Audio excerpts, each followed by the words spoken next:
beberapa soal, yaitu apakah yang dimaksud dengan sistem peredaran darah ganda dan sistem peredaran darah tunggal. Jadi di dalam sistem peredaran darah pada makhluk hidup itu dibedakan menjadi dua, yaitu yang pertama sistem peredaran darah ganda dan yang kedua adalah sistem peredaran darah tunggal. Lantas apa pengertian dari masing-masing sistem peredaran darah dan bagaimana jalannya peredaran darah tersebut? Berikut adalah penjelasannya. Yang pertama adalah sistem peredaran darah ganda. Pada sistem peredaran darah ganda, maka darah akan melewati atau beredar melalui jantung sebanyak 2 kali, yaitu jantung memompa darah untuk diedarkan ke seluruh tubuh dan jantung memompa darah untuk diedarkan ke paru-paru. Jadi peredaran darah ganda ini terdiri atas 2 peredaran darah, di mana darah bersih akan dipompakan ke seluruh tubuh oleh bilik kiri, sedangkan darah kotor dari seluruh tubuh masuk ke serambi kanan, masuk ke bilik kanan dan dipompakan ke paru-paru untuk menjadi darah bersih. Jadi darah kotor di paru-paru akan berubah menjadi darah bersih untuk masuk ke serambi kiri. Jadi itulah yang dinamakan peredaran darah ganda. Jadi ada 2 aliran di sana. Di dalam sistem peredaran darah ganda dikenal 2 istilah, yaitu yang pertama peredaran darah sistemik dan yang kedua adalah peredaran darah pulmonal, di mana peredaran darah sistemik merupakan peredaran darah dari jantung ke seluruh tubuh, sedangkan peredaran darah pulmonal merupakan peredaran darah dari jantung ke paru-paru. Pada peredaran darah sistemik, yang pertama itu darah kaya oksigen, artinya dia kaya akan kandungan O2 atau darah bersih. Ventrikel kiri ke seluruh tubuh. Jadi arah alirannya itu dari ventrikel kiri ke seluruh tubuh atau bilik kiri ke seluruh tubuh.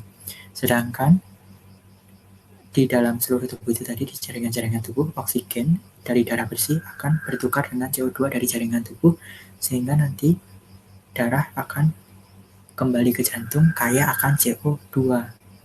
Nah, masuk ke atrium kanan atau serambi kanan. Jadi setelah darah bersih bertukar jadi darah kotor, masuk ke serambi kanan. Lalu yang kedua itu adalah peredaran darah pulmonal. Peredaran darah pulmonal ini merupakan peredaran darah dari jantung ke paru-paru, memompakan darah kotor. Jadi kan dari peredaran darah sistemik menghasilkan darah kotor masuk ke atrium kanan, lalu atrium kanan akan turun ke ventrikel kanan. Dari ventrikel kanan ini atau bilik kanan ini akan dipompakan darah yang kaya akan CO2 ke paru-paru, di mana CO2 akan bertukar dengan O2 untuk menjadi darah bersih, sehingga keluar dari paru-paru darah akan kaya akan oksigen. Lalu dari paru-paru akan kembali ke jantung lewat atrium kiri atau serambi kiri. Jadi darah kotor berubah jadi darah bersih melalui paru-paru dan kembali lagi ke jantung lewat atrium kiri. Berbeda halnya dengan peredaran darah ganda, peredaran darah tunggal hanya melewati jantung 1 kali di dalam setiap siklus peredaran darahnya. Jadi tidak 2 kali seperti peredaran darah ganda. Darah kaya akan CO2 akan dialirkan dari bilik ke insang bertukar dengan oksigen. Jadi tidak terjadi pertukaran di paru-paru, melainkan di insang, contohnya di hewan ikan. Kemudian darah akan diedarkan ke seluruh tubuh dan kembali ke jantung lewat serambi. Jadi seperti yang kita ketahui, darah kotor dari jantung akan dipompakan ke bilik jantung ke insang untuk bertukar dengan O2. Jadi terjadi pertukarannya di insang antara CO2 dan O2, lalu tidak dikembalikan ke jantung untuk dipompakan ke seluruh tubuh, melainkan dari insang itu ya disirkulasikan ke seluruh tubuh. Jadi yang memberi tekanan adalah hanya si jantung mengubah darah kotor menuju ke insang menjadi darah bersih, lalu darah bersih akan diedarkan ke seluruh tubuh.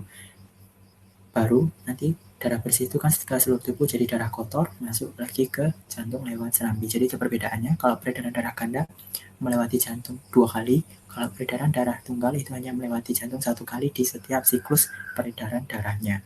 Satu siklus itu adalah ketika darah kotor menjadi darah bersih, kembali lagi ke darah kotor.